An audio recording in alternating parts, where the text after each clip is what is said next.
Hello everyone, good afternoon সবাইকে। আমি মিষ্টি চলে আসলাম নতুন একটা ব্লগ নিয়ে। আর আমার ব্লগে তোমাদের অনেক অনেক ওয়েলকাম। কেমন আছো সবাই? আশা করি ভালোই আছো। তো আমাদের বাড়ির বিপত্তারিণী পূজা আজকে আমি সেকেন্ড পার্টটা নিয়ে চলে এসেছি।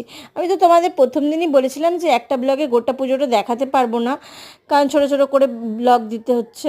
তাই তোমরা চোখ রাখো আর সাথে থাকো, দেখতে থাকো। আর আশা করি তোমাদের আমার ব্লগগুলো খুব ভালো লাগবে পুজোর। তো দেখো, এখন এখানে ঠাকুরকে স্নান করানো হয়ে গেল।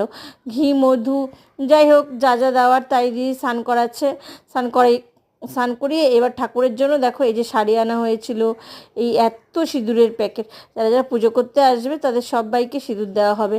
আর এই যে গামছা ঠাকুরকে, এই যে লেহেঙ্গাটা দেখতে পাচ্ছ, এই লেহেঙ্গা শাড়িটা পরানোর পরে এই যে এত সুন্দর কিউট কিউট জুয়েলারিগুলো দেখতে পাচ্ছ, এগুলা পরিয়ে মাকে সাজানো হচ্ছে। দেখো গলার হারটা কি সুন্দর লাগছে না? তারপরেই তারা মার ছবিতে একটা মা মালা দিয়ে দিল।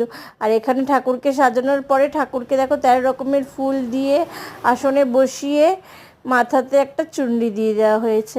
আর একটা বিপত্তারিণী ঠাকুর আছে আমাদের, ওনাকেও এইভাবে সেমভাবে স্নান করিয়ে নতুন শাড়ি পরানো হয়েছে।